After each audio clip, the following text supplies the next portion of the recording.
عزیز طلباء و سامعین و حاضرین و ناظرین،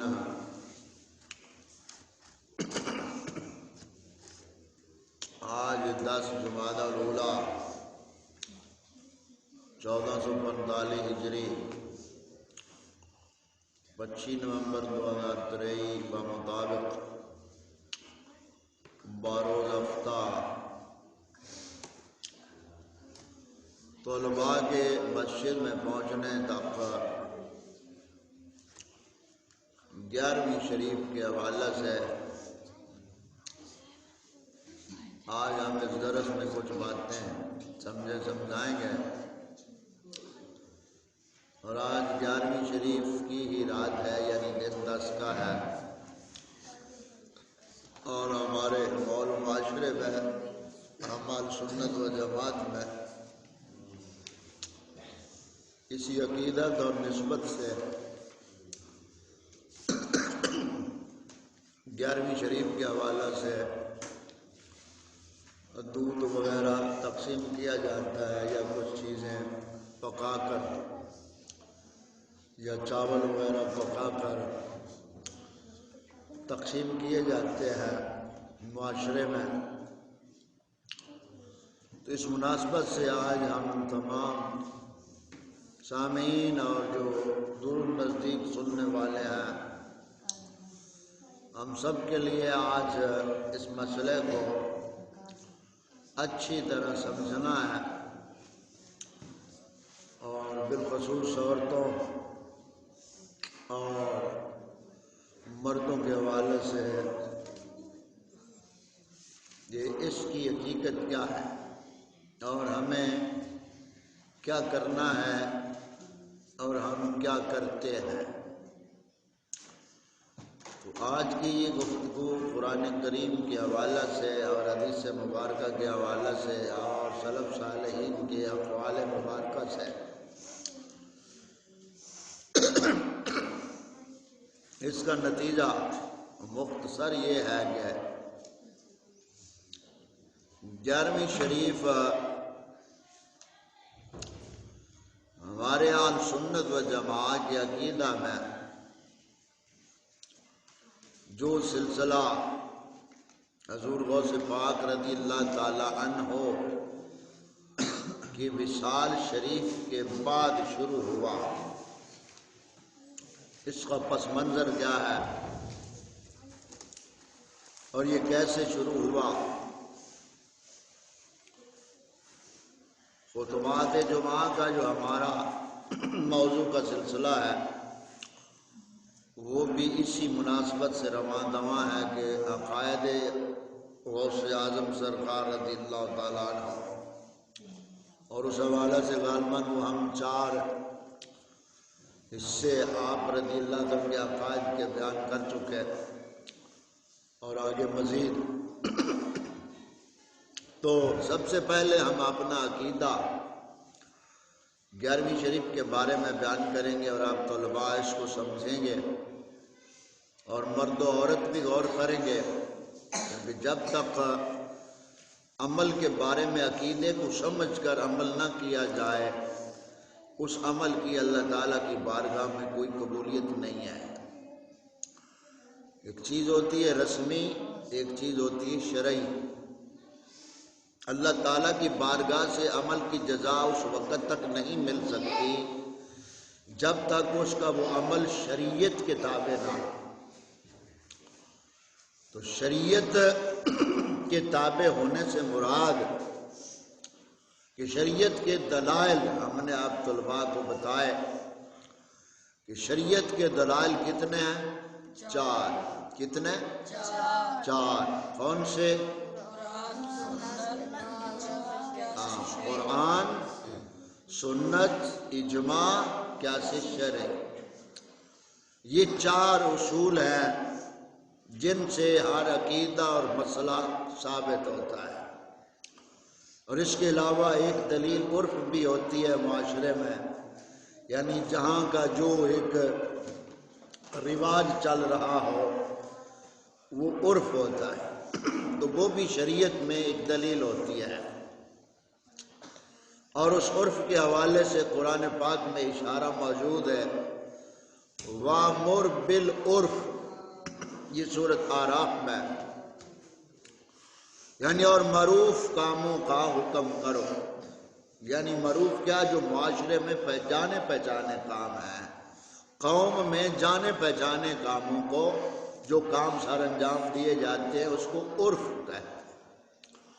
تو قرآن پاک میں یہ اشارہ موجود ہے، وَأْمُرْ بِالْعُرْفِ، اور نیکی کا عرف یعنی نیکی کا حکم کرو. معروف کا، معروف اس چیز کو کہتے ہیں جو معاشرے میں عام پہچان رکھتی ہو، اس کو معروف کہتے ہیں. تو یہ دلیل بھی شریعت میں ہے. اور ایک اور دلیل بھی شریعت میں ہے، استحسان. کیا؟ استحسان. استحسان کا معنی ہوتا ہے کہ جس چیز کو مومن لوگ، مسلمان لوگ پسند کریں، اچھا سمجھیں، وہ چیز اللہ تعالیٰ کے نزدیک بھی پسندیدہ اور اچھی ہے. اور یہ حدیث پاک موطا امام مالک میں موجود ہے، ما راء المسلمون وهو عند الله حسن وهو عند الله حسن، اور وہ اس طرح کے غالباً ہے، یعنی جس چیز کو ایمان والے اچھا سمجھیں وہ اللہ تعالیٰ کے نزدیک بھی اچھی ہے. تو یہ بھی دلیل ہے. 4 پہلے ہم نے پڑھے ہوئے ہیں. 2 یعنی احکام شریعہ کے حوالے سے یہ 2 باتیں. اور ایک کیا ہے؟ عرف. کیا؟ عرف. اور دوسرا کیا ہے؟ استحسان. کیا؟ استحسان. ہاں، استحسان. اور تیسری چیز ایک اور تھا، تحمل صحابہ. کیا؟ تحمل صحابہ، یعنی وہ احکام جو آقا کریم صلی اللہ علیہ وسلم کے دور مبارک میں تو نہیں تھے.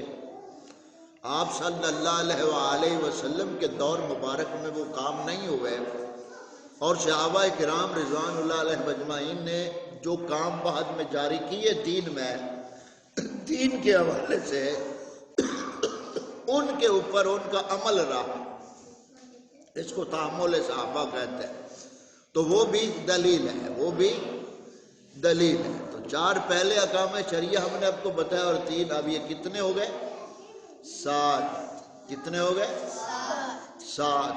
قرآن، سنت، اجماع، قیاس شرعی، عرف، اور استحسان، اور تحمل صحابہ. کتنے ہو گئے؟ 7. اور بھی باریک دکھ ہیں، برحال یہ اتنے آپ نے ذہن میں رکھنے. یہ تمام جو ہم نے اصول بتائے ہیں ان سے مسائل ثابت کرنے ہوتے ہیں. سمجھ آ گئی؟ اب اس کی ایک مثال بھی، عرف کی مثال آپ سمجھ لیں. عرف ہمارا جو رواج ہے معاشرے میں چلتا، وہ یہ ہے کہ عورت کو اگر طلاق ہو جائے تو جو جہیز ہوتا ہے نا، وہ حق کس کا ہوتا ہے؟ عورت کا. کس کا؟ عورت کا. تب یہ ہمارا عرف ہے، اور اعلیٰ حضرت نے اسی پہ فتویٰ دیا اور لکھا فتاوی رضویہ شریف میں. اب دیکھیں کہ یہ جو مسجدوں کے مینار ہیں یا مسجدوں کے محراب ہیں، ان کا دور صحابہ میں وجود نہیں ہے. تابعین کے دور میں، تبع تابعین کے دور میں وجود نہیں ہے. مساجد کو جو مینار ہوتے ہیں، خواہ ایک مینار ہو یا 2 محراب ہو، یہ دور نبوی صلی اللہ علیہ وسلم میں تو نہیں تھی. تو اب یہ کیا ہے؟ یہ ایک یعنی عرف میں یہ چلتا ہے کہ مسجد مینار والی ہوتی ہے. حالانکہ دور نبی صلی اللہ علیہ وسلم میں میناروں کا تصور ہی نہیں، اور نہ محراب تھے مسجدوں کے. یہ بات سمجھ آ رہی ہے نا؟ نہ مسجدوں کے مینار ہوتے تھے، اور نہ ہی مسجدوں میں محراب ہوتے تھے، اور نہ مسجدیں پکی ہوتی تھیں، اور نہ مسجدیں اس طرح زیب و آرائش سے ہوتی تھی. تو اب حالات بدلتے بدلتے کہاں سے کہاں بات پہنچ گئی. سمجھ آ گئی بات؟ تو مقصد اصل کیا ہے؟ مسجد بنانا. کیا؟ اب اس میں مینار بھی ہوتے ہیں، محراب بھی ہوتے ہیں. تو یہ سب کیا ہے؟ یہ عرف کے حوالے سے ایک رواج ہے، عرف کے حوالے سے تو شریعت میں اس کو منع نہیں کیا گیا. یہ بات سمجھ آ گئی؟ منع نہیں کیا. قرآن پاک سے استدلال کرنا یہ 4 طرح کا ہوتا ہے. 4 طرح کا. ایک ہوتا ہے عبارت النص، عبارت النص. ایک ہوتا ہے اشارت النص. ایک ہوتا ہے اقتضاء النص. یعنی یہ 4 قسم کا استدلال قرآن پاک کی آیات سے ہوتا ہے.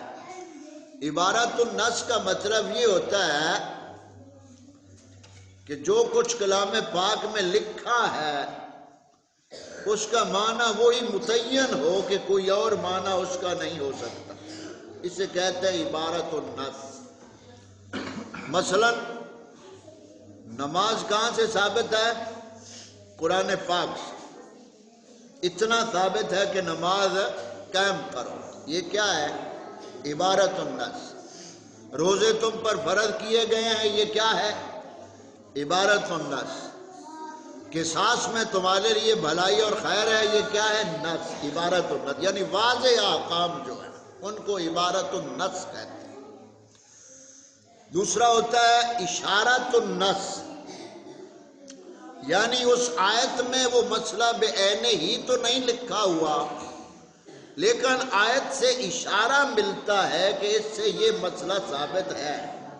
استدلال کے طور پر کہ ہاں اس آیت سے یہ حکم اشارہ کر رہا ہے. تو یہ چھوٹی سی تمیز باندھنے کے بعد اب ہم اس 11ویں شریف کے حوالے کی طرف سے آتے ہیں کہ قرآن پاک میں اشارت النص، عبارت النص جو ہے اور اشارت النص، اس حوالے سے آج ہم بات کر رہے ہیں. سورت فجر ہے، 30واں پارہ سورت فجر، اور اس کی آیت نمبر 1 اور 2. 1 اور 2 اللہ تعالیٰ ارشاد فرماتا ہے والفجر، اس صبح کی قسم، اس صبح کی قسم، وَلَيَالٍ عَشْرٍ، اور 10 راتوں کی.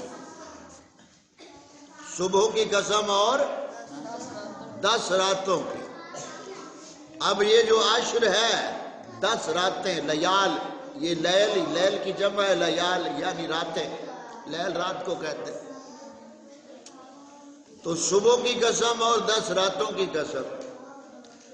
اب یہاں کون سی صبح کی اللہ تعالیٰ نے قسم بیان فرمائی ہے اور کون سی 10 راتوں کی قسم بیان فرمائی؟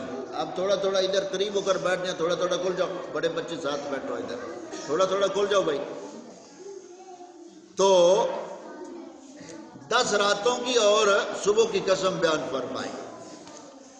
اب اس میں مفسرین نے جو کچھ بیان کیا وہ مختلف اقوال انہوں نے نقل فرمائے.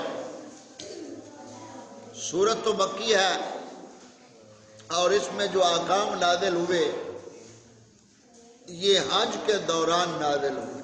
یعنی جب حج کا حکم آیا تو حج ادا کرنے کے موقع پر یہ احکام پھر نازل ہوئے.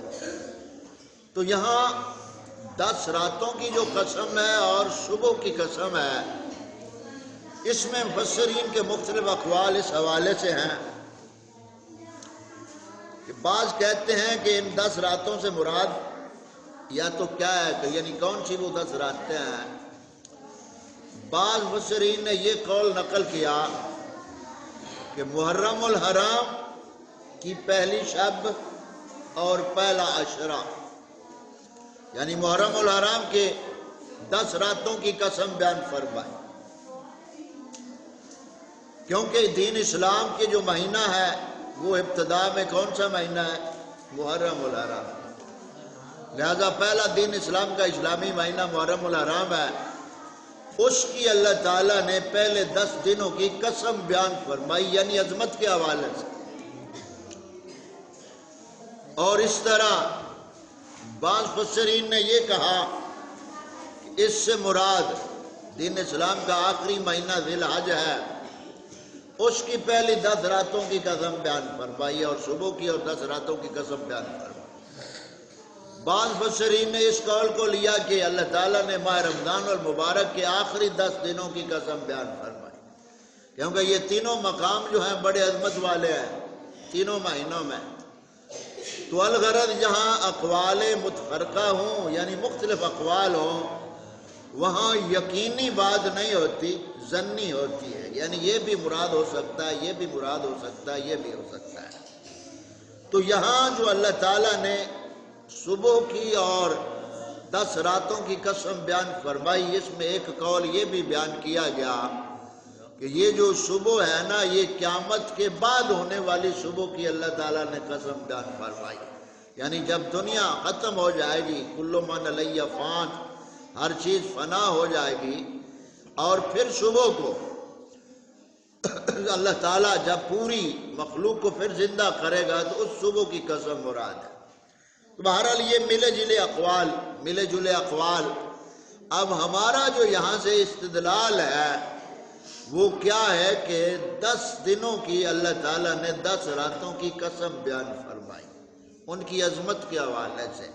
اگر وہ دین اسلام کے محرم الحرام کے پہلا عشرہ ہے تو وہ بھی بہت عظمت والا دن ہے، اور اگر آخری مہینے کی یعنی ذی الحج کی پہلی 10 دن ہے تو وہ قربانی و حج کے دن ہے، وہ بھی بڑی عظمت والے ہیں، اور اگر ماہ رمضان المبارک کے آخری عشرہ ہے تو وہ بھی بہت بڑی عظمت والا ہے، کیونکہ اس میں اعتکاف بھی ہوتا ہے، لیلۃ القدر بھی ہوتی ہے، اور آخری عشرے میں آقا کریم صلی اللہ علیہ وسلم نے بہت زیادہ رغبت دلائی امت کو اللہ تعالیٰ کے قرب کے حوالے سے، عبادات کے حوالے سے۔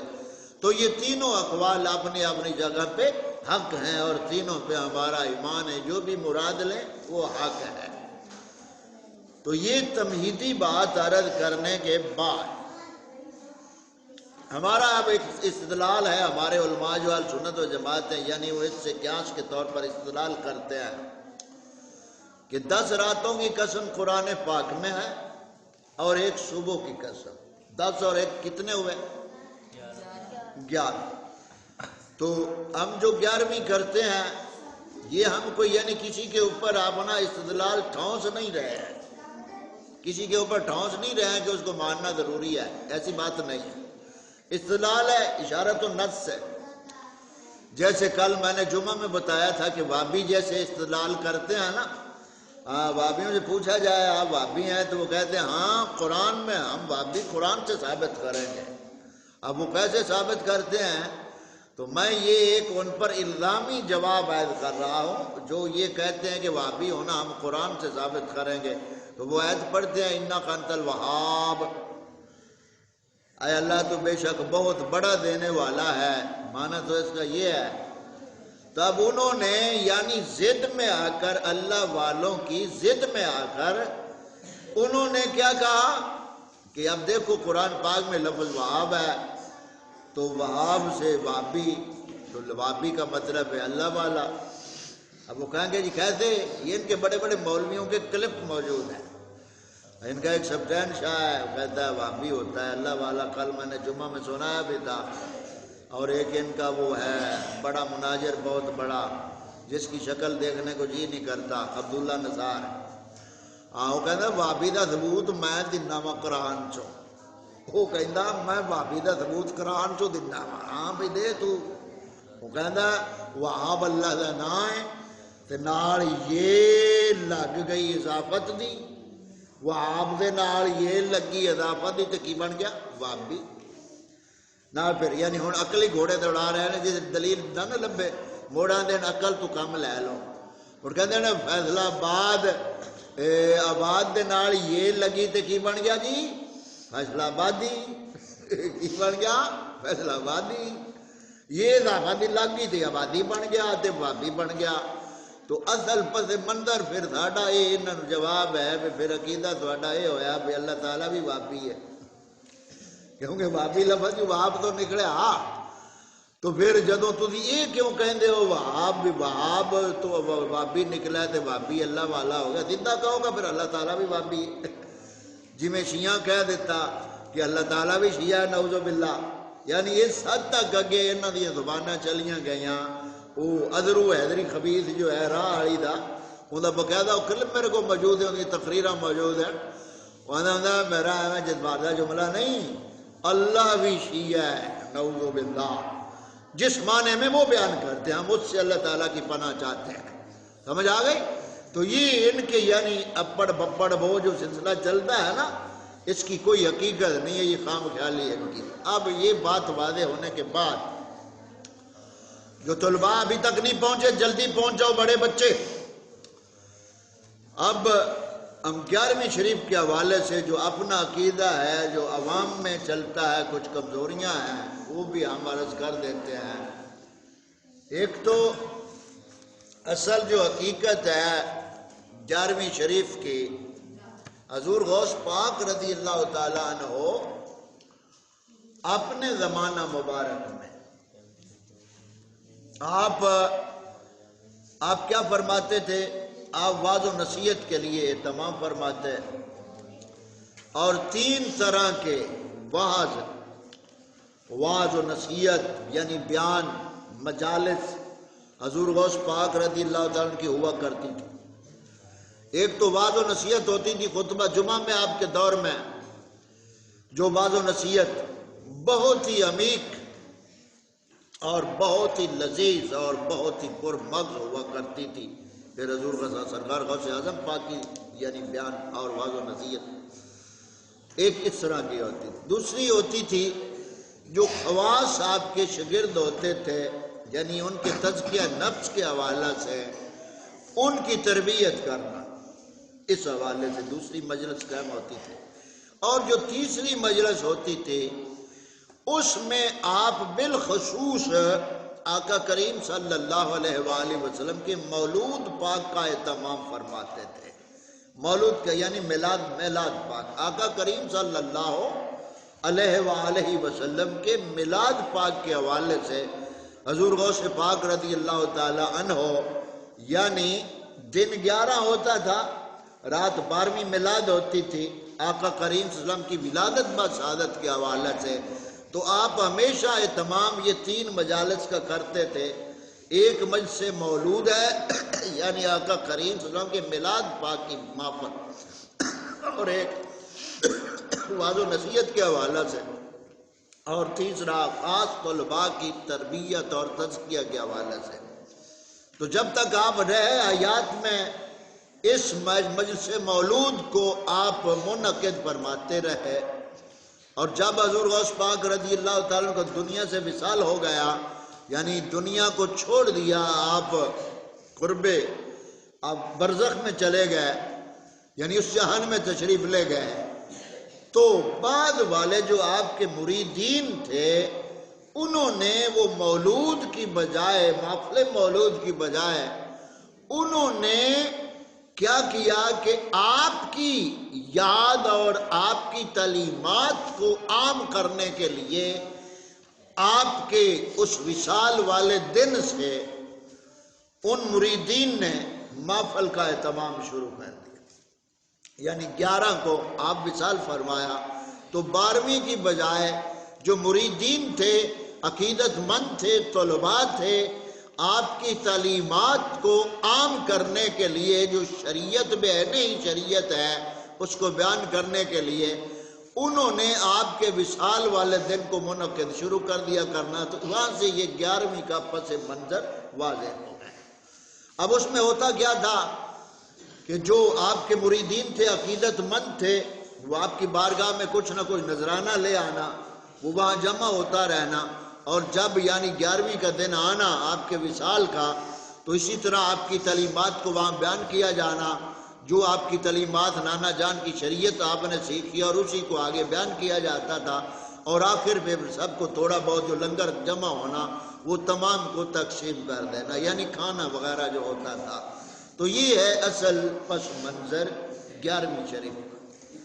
اب یہ ہمارا عقیدہ واضح ہو گیا، یعنی یہ طریقہ وہاں سے چلا۔ اب یہاں سے کوئی اگر یہ چکر دینے کی کوشش کرے، ایوب پادری قادری ہے، وہ ایک دیوبندیوں کا مراجر ہے، اور دیگر اس طرح کے جو لوفر قسم کے ملا ہیں، وہ کہتے ہوتے ہیں کہ پیر عبد القادر جیلانی دی جڑی وفات ہے نا، وہ تے 17 ہے۔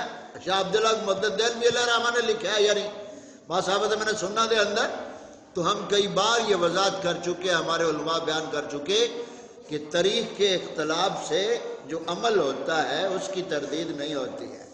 طریقی اختلاف ہے، اس سے ہمیں کوئی شر و کار نہیں۔ اختلاف کا مقصد جو یعنی ولادت کے حوالے سے کئی چیزوں کے اختلافات ہے، تو مقصد ہمارا تو اصل چیز کو لینا ہے۔ سمجھ نہیں آئی؟ ہاں کسی طریق کو ہو، مثال جیسے یہ ڈٹورا پیٹتے ہیں کہ 12 ربیع الاول وفات ہے، تو ہمیں اس سے کوئی شر و کار نہیں۔ اسی طرح حضور غوث پاک کے حوالے سے بھی یہ ڈنڈی مارتے ہیں اور کہتے ہیں جی 17 کو آپ کا وصال ہے، آپ 11 کو مانتے ہیں۔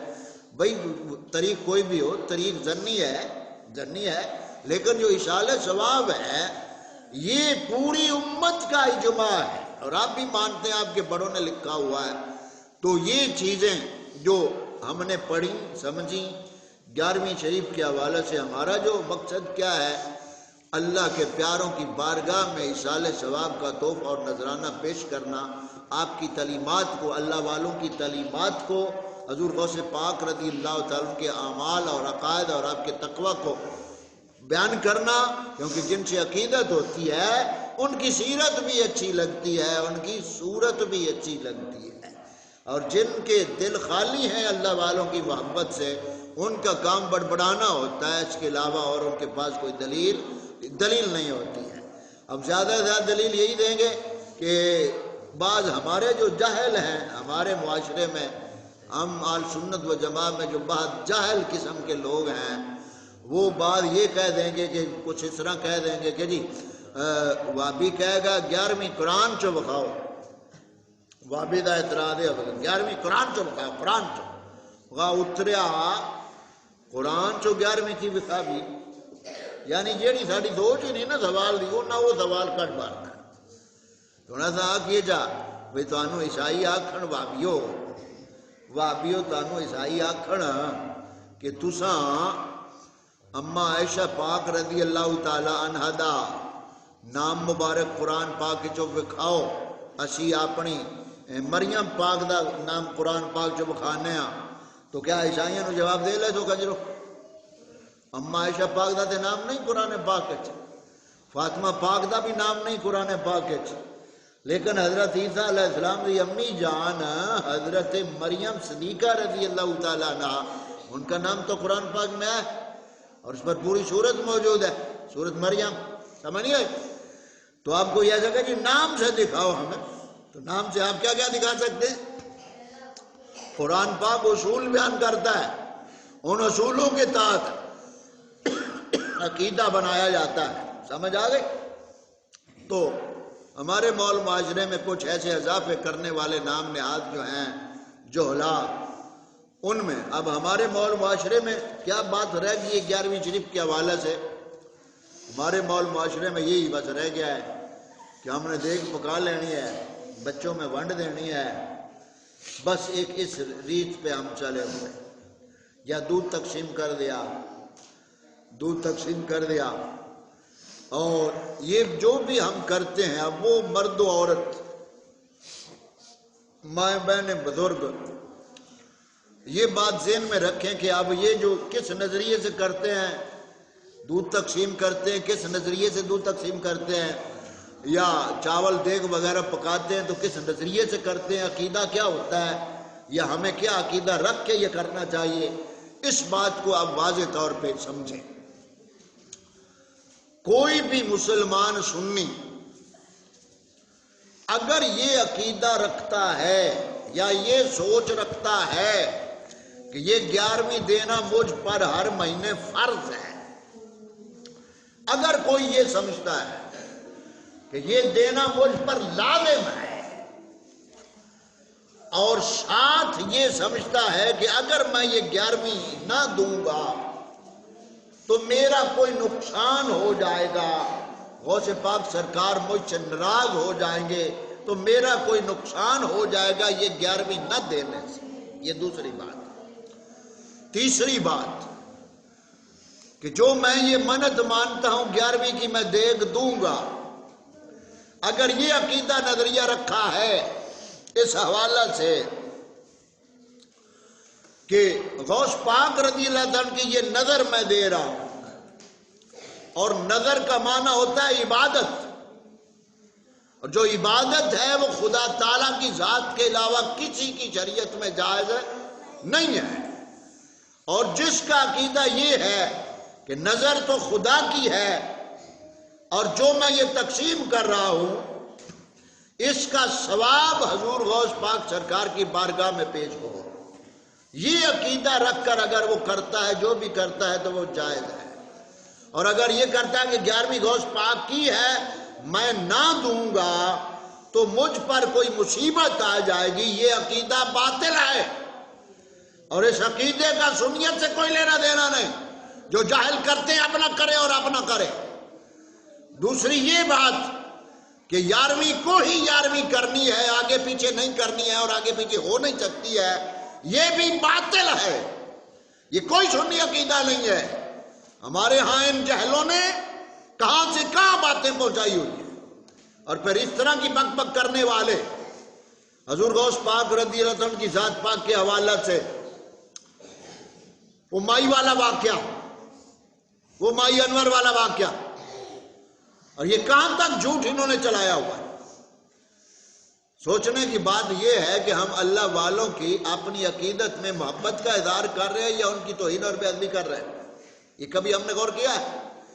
جیسے یہ بدھو قسم کے ملا جو ہیں، ڈیڈ چاہ ملا اور ایسے کنجر نات خور جن کو صرف شریعت پہ تان کرنے کے علاوہ کوئی اور کام نہیں ہے۔ اب کیا ہوتا ہے جی؟ اب 11ویں کے حوالے سے ہمارا مجموعی طور پر معاشرے میں تاثرات کیا ہیں؟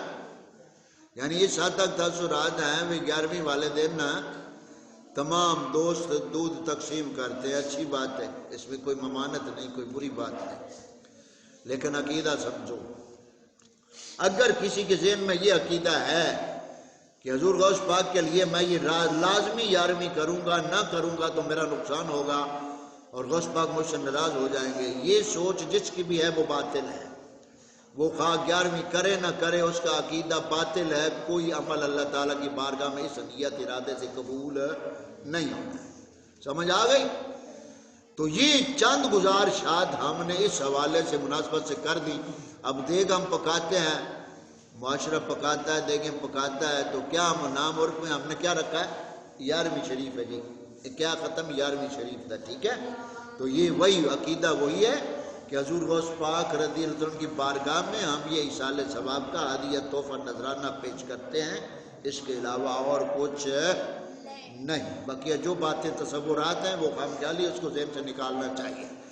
اب اس پہ اگر کوئی اعتراض کرے مت مذہب وہابی دیوبندی، تو ہمارا ان سے سوال یہ ہے کہ اگر ہم اپنا ارادہ واضح کر چکے، اپنی نیت بتا چکے، اپنا عقیدہ بیان کر چکے، جو ہمارے علماء کا عقیدہ ہے وہ ہم واضح طور پہ بیان کر چکے، اب ہمارا سوال یہ ہے اس ارادے نیت سے ایصال ثواب کے نظریے سے اگر کوئی یہ 11ویں شریف کرتا ہے تو اب وہابیت اگر کہے کہ یہ حرام اور بدعت ہے تو ان کے سارے ملا جو ہے وہ بدعتی اور حرامی بن جائیں گے، کیونکہ ثناء اللہ امرتسری نے فتاوی ثنائیہ میں یہی لکھا کہ 11ویں اور 12ویں جو ہے وہ اس ایصال ثواب کی نیت سے دی جائے تو جائز ہے۔ تو ہمارا بھی یہی عقیدہ شروع سے عوام کی غلط فہمیوں کو لے کر پورے مذہب اور سنت پہ نہیں عملہ کیا جا سکتا۔ تو دوسری بات یہ کہ وہابیوں کے وحید الزماں جو ہے اس نے کتاب پوری لکھی ہے تعویذات کی شرعی حیثیت، کتاب و تعویذات، اس میں اس نے ختم بخاری اور دیگر ختم شریف وہابیوں کے جو مدارس ہیں اس میں جناب ختم تقریب ختم بخاری ہوتی ہے، یعنی وہابی پڑھاتے ہیں بخاری شریف جو بچوں کو طلباء کو پڑھاتے ہیں، جب پوری بخاری شریف پڑھا لی جاتی ہے اب آخر پہ کیا ہوتا ہے، یعنی ختم بخاری ہوتا ہے۔ اس کا کیا مطلب ہے؟ ہم ختم 11ویں شریف کہتے ہیں، وہ ختم بخاری کہتے ہیں۔ اب ہمارا سوال ان سے یہ ہے کہ ختم بخاری آپ کے نزدیک کیا ہے؟ آپ کے نزدیک ختم 11ویں تو حرام ہو گیا آپ کے ذوق کے مطابق، اب ہم پوچھتے ہیں ختم بخاری کیا ہے؟ اگر یہ جائز ہے تو یہ کیوں ناجائز ہے، یہ ناجائز ہے تو وہ کیوں جائز ہے؟ تو وہ ختم بخاری جناب امام بخاری علیہ الرحمہ کی روح کو ثواب پہنچاتے ہیں، وہاں کھانا پانی بھی ہوتا ہے اور سارا کچھ وہ کرتے ہیں۔ اور دیوبندیوں میں اشرف تھانوی دیوبندی جو ہے اس کی کتاب امداد المشتاق میں یہی بات لکھی ہوئی ہے کہ وہ مثنی شریف باقاعدہ سبکن پڑھاتے تھے اپنے مدرسے میں کلاس میں بچوں کو. جو مثنی شریف مولانا روم صاحب کی کتاب ہے، تو جب مثنی شریف ختم ہو جاتی تھی تو پھر وہاں اشرف تھانوی کہتا ہے کہ اس پہ ختم بھی دلایا جائے گا، مولانا کی نیاز بھی دلائی جائے گی شربت کے اوپر، اور پھر وہ شربت تمام کو تقسیم ہوتا تھا. تو یعنی انگریز کے آنے سے انہوں نے پنڈتا بدلا، اس سے پہلے ان کے بڑوں کے بھی وہی عقائد تھے جو آج ہمارے اہل سنت و جماعت کے عقائد ہیں، اور یہی عقائد جو 1400 سال سے ایصال ثواب کی نیت سے چلتے آ رہے ہیں. تو جس کو ثواب پہنچانا ہوتا ہے اس لیے اس کا نام ذکر کیا جاتا ہے، کیونکہ ثواب چونکہ پہنچانا حضور غوث پاک سرکار کی بارگاہ میں، اس لیے آپ کے نام سے یہ 11ویں شریف منسوب ہے. تو یہ اس کی اصل حقیقت ہے. آقا کریم صلی اللہ علیہ وسلم کی بارگاہ میں ایک صحابی رسول آیا حضرت معاذ رضی اللہ تعالیٰ عنہ. یہ مشہور حدیث پاک سب فرقوں نے اس کو مانا اور لکھا ہے کتب میں. اس نے عرض کی یا رسول اللہ میری والدہ فوت ہو گئی ہے، اگر انہیں کچھ موقع ملتا تو وہ مجھے کوئی صدقہ خیرات کرنے کی وصیت کرتی، تو اب میں کیا اس کی طرف سے کوئی صدقہ کر سکتا ہوں، خیرات کر سکتا ہوں؟ تو آپ صلی اللہ علیہ وسلم نے فرمایا اس وقت پانی کی کمی ہے، آپ پانی کا ایک کنواں کھدوا دیں، اس کنویں سے جو بھی پانی پیے گا وہ ثواب آپ کی والدہ کو قبر میں ملے گا. اب یہ متفقل حدیث پاک ہے. اب اس صحابی رسول نے وہ کنواں کھدوایا، اور اس کنویں کا نام کیا رکھا گیا؟ حدیث پاک میں آتا ہے ہاد بیرے لے ام سعد، لے ام سعد، ہاد بیرو لے ام سعد. یہ ام سعد کی ماں کے لیے کنواں ہے، سمجھ آئے؟ یہ ام سعد کی ماں کے لیے کنواں ہے، یعنی جو بھی اس کنویں سے پانی پیے گا اس کا ثواب کسے ملے گا؟ ام سعد کی ماں. تو اس وقت کمی کس چیز کی تھی؟ پانی. تو یہاں سے ہم تھوڑا سا اگر تھوڑا سا احساس ہم غور کر لینا ہم سننی کہ ہم یہ جو 11ویں شریف پہ ہم ختم دلاتے ہیں ہم اس کی نفی نہیں کر رہے، مسئلہ سمجھا رہے ہیں. یہی خرچ اگر ہم آپ دین کے حوالے سے ان طلباء کے اوپر کر لیں، ان طلباء کے اوپر یہ دین کے حوالے سے خرچ کریں، تو کیا یہ بچے دین نہیں سیکھ سکتے؟ لیکن ہم تو یہاں پھر اپنی نمائش میں آ جاتے ہیں کہ ہم ہر مہینے 11ویں دیتے ہیں. بھائی یہ آپ کو میں کہہ رہا ہوں، آپ معاشرے کو، مفتی منیر الرحمان ہے نا، منیب الرحمان جانتے ہو منیب الرحمان کو، اور ہلال کمیٹی کا چیئرمین، اس سے یہی 11ویں کا سوال ہوا کہ یہ جو 11ویں کے حوالے سے ہم چندہ وغیرہ اکٹھا کرتے ہیں یا جو لوگ اپنی ماہانہ 11ویں دیتے ہیں، تو کیا یہ کسی اور طرف بھی یہ خرچہ لگایا جا سکتا ہے؟ تو اس نے کہا کہ دین کے کاموں میں یہ لگانا حضور غوث پاک زیادہ اس سے خوش ہو، جو ہم نے پیٹ بھرنا ہے نا اس کی بجائے دین کے رستے، اور دین کے رستے پہ آپ کو شاید نظر ہی نہ آتا ہو معاشرے کو کہ دین کا رستہ کون سا ہے، کیونکہ ہم چند رسومات کے پابند ہیں، اس کے علاوہ بقیہ سارے دین سے ہم آری ہیں. سمجھ آ گئی بات کی؟ تو یہ ہمارا آج کا جو اس حوالے سے 11ویں شریف کے حوالے سے سلسلہ تھا، مختصر طور پر فجر والیال عشر، قسم ہے صبح کی اور 10 راتوں کی. تو یہ استدلال علماء کرتے ہیں کہ 10 کا جو عدد ہے یہ پیارا ہے، اللہ تعالیٰ نے اس کی قسم بیان فرمائی ہے اور اس صبح کی قسم بیان فرمائی ہے. تو اس نسبت سے جو حضور غوث پاک رضی اللہ عنہ سے عقیدت رکھنے والے ہیں، آپ کے وصال مبارک سے انہوں نے آپ کی یاد شروع کر دی جو آپ 12 کو کرتے، یعنی 12 کی رات کو آپ مناتے تھے جسے میلاد پاک مناتے تھے. تو یہاں سے یہ سلسلہ پھر 11ویں شریف کا چل پڑا آگے.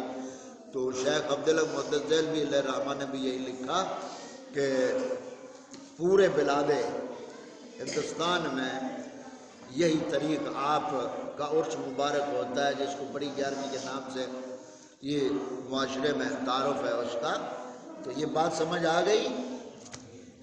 شروع سے پہلے آپ نے اصولی بات بتائی تھی کہ شریعت کے دلائل کتنے؟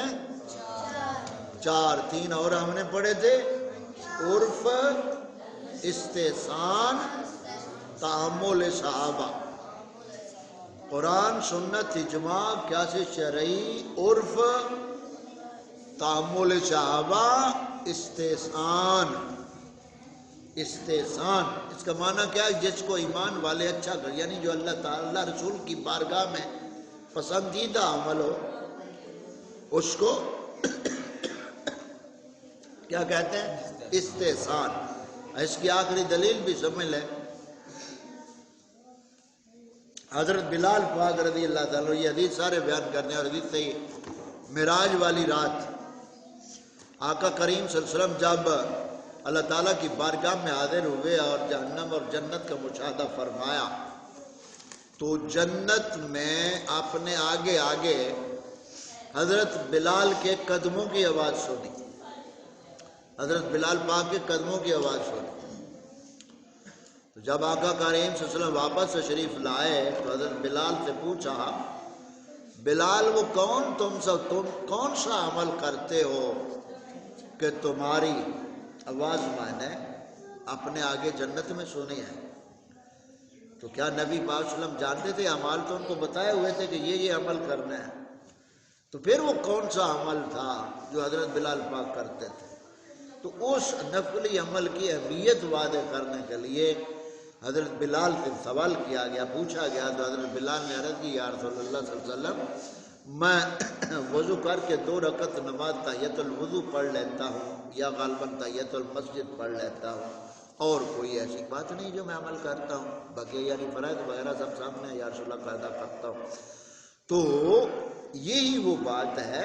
اب ان لوگوں نے یہ ڈھونگ رچا لیا، اس چیز کے طرف لے گئے کہ آپ کہتے ہیں جی فلاں کام اچھا ہے تو پھر وہ اچھا پسندیدہ ہے، تو یہ کہیں گے کہ پھر آگے یہ ایک فتنہ کھڑا کر دیں گے وہابی دیوبندی.